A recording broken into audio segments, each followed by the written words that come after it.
Assalamualaikum warahmatullahi wabarakatuh. Saudara-saudara yang dirahmati Allah, malam ini mari kita menyelam ke dalam kisah seorang raja yang meninggalkan istana.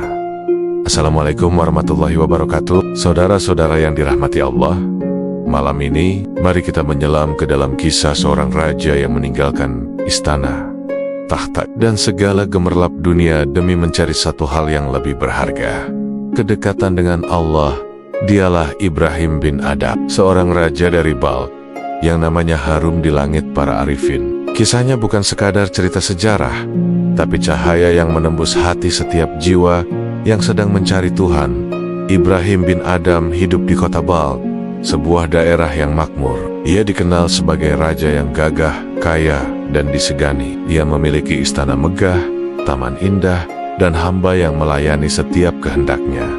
Namun di balik semua itu, jiwanya gelisah. Ia tidur di istana emas, tapi hatinya terasa hampa. Suatu malam, ia tertidur di ranjang mewahnya. Lalu tiba-tiba terdengar suara gaduh di atas atap. Ibrahim tersentak dan bertanya, "Siapa di atas sana?" Suara itu menjawab, "Kami sedang mencari unta kami yang hilang." Ibrahim terkejut. "Bagaimana mungkin kalian mencari unta di atap istana?" Suara itu balas bertanya, "Dan bagaimana mungkin engkau mencari Tuhan di atas tahta kemewahan?" Kata-kata itu menghantam hatinya. Malam itu, pintu kesadarannya terbuka lebar. Keesokan harinya, Ibrahim pergi berburu. Saat memacu kudanya, ia mendengar suara halus di dalam hatinya, "Wahai Ibrahim, apakah engkau diciptakan untuk ini? Untuk berburu dunia dan melupakan penciptamu?" Suara itu terdengar lagi dan lagi, hingga ia tak sanggup lagi mengabaikannya. Ia tertegun, kudanya berhenti. Sambil menengadah ke langit, ia berkata, "Ya Allah, Engkau memanggilku, dan aku mendengarmu." Saat itu juga, ia turun dari kuda, menanggalkan jubah kebesarannya, mahkotanya, dan segala perhiasan raja. Ia menyerahkan semuanya kepada pengawalnya dan berkata, "Ambillah semua ini. Aku bukan lagi raja dunia, aku ingin menjadi hamba Allah semata." Sejak saat itu, ia berjalan pergi tanpa bekal, tanpa tujuan duniawi, hanya dengan hati yang kini terbakar cinta kepada Tuhan. Perjalanan Ibrahim adalah perjalanan menuju kebebasan sejati. Ia pernah berkata, "Aku mencari kemuliaan, tapi tak kutemukan kecuali dalam kehinaan diri di hadapan Allah." Ia kemudian bekerja sebagai petani, pemetik buah, atau penjaga kebun. Tak ada yang mengenalnya sebagai mantan raja. Namun dalam sujud malamnya, bumi mengenal air matanya. Seorang lelaki pernah melihat Ibrahim menangis dalam doanya. "Ya Allah, Engkau telah menukar mahkotaku dengan pakaian usang ini, tapi Engkau juga mengganti kesedihanku dengan kebahagiaan yang tak pernah aku rasakan sebelumnya. Dulu aku raja atas manusia, kini aku hanya ingin menjadi hamba yang Engkau cintai." Inilah makna zuhud yang sesungguhnya. Sebagaimana dijelaskan Imam Al-Ghazali, zuhud bukan meninggalkan dunia sepenuhnya, tapi memalingkan hati dari cinta dunia, agar seluruh cinta kita hanya untuk Allah. Sikap zuhud ini selaras dengan firman Allah dalam Al-Quran, surah At-Taubah ayat 38, yang artinya, kesenangan hidup di dunia ini dibanding dengan kehidupan di akhirat hanyalah sedikit. Dan dalam surah Al-Hadid ayat 20, Allah mengingatkan kita, "Ketahuilah bahwa sesungguhnya kehidupan dunia itu hanyalah permainan dan suatu yang melalaikan, perhiasan dan bermegah-megahan di antara kamu."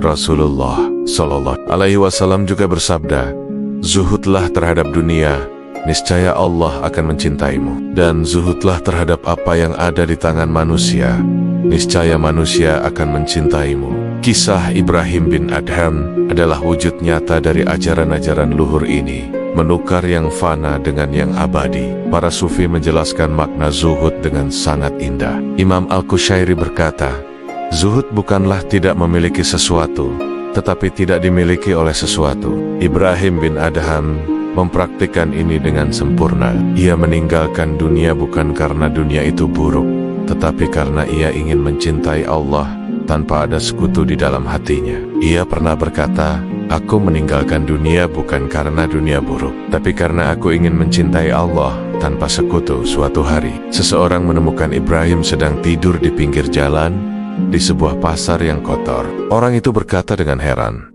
"Wahai Ibrahim, Dulu engkau tidur di istana emas, kini di tanah berdebu. Bagaimana rasanya? Ibrahim tersenyum dan menjawab, dulu aku tidur di istana, tapi hatiku gelisah. Kini aku tidur di jalan, tapi jiwaku tenang bersama Allah. Dari hari ke hari, Ibrahim semakin tenggelam dalam cinta ilahi. Ia sering berkata kepada murid-muridnya, aku telah mencicipi dunia manisnya, pahitnya, kehormatannya, dan aku menemukan semua itu fana. Tapi ketika aku menemukan sujud di tengah malam, aku merasakan keabadian yang tak bisa digambarkan dengan kata-kata. Kisah Ibrahim bin Adham adalah cermin bagi jiwa modern kita. Berapa banyak dari kita yang memiliki segalanya tapi tetap merasa hampa. Kita mengira kebahagiaan ada pada harta, kuasa, dan pujian. Padahal kebahagiaan sejati terletak pada satu hal, dekat dengan Allah. Seperti firman-Nya, hanya dengan mengingat Allah, hati menjadi tenang. Andai Ibrahim bin Adham hidup hari ini, mungkin ia akan menasihati kita. Engkau boleh punya rumah mewah, mobil, dan teknologi canggih, tapi jangan biarkan hatimu terpenjara olehnya. Gunakan dunia di tanganmu, bukan di hatimu. Karena sejatinya, zuhud bukan tentang meninggalkan harta, melainkan meninggalkan cinta yang berlebihan padanya.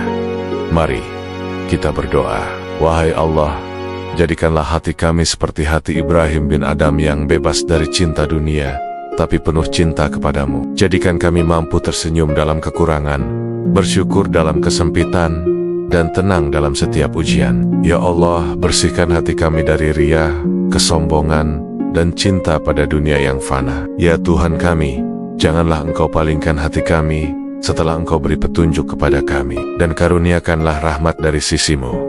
Sesungguhnya Engkau Maha Pemberi. Inilah jalan Ibrahim bin Adham, jalan para pencinta yang menukar mahkota dunia dengan mahkota cahaya. Semoga kisahnya menuntun kita meninggalkan istana hawa nafsu menuju kerajaan hati yang damai bersama Allah.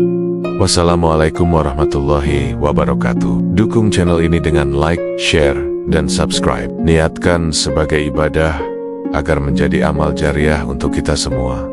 Amin.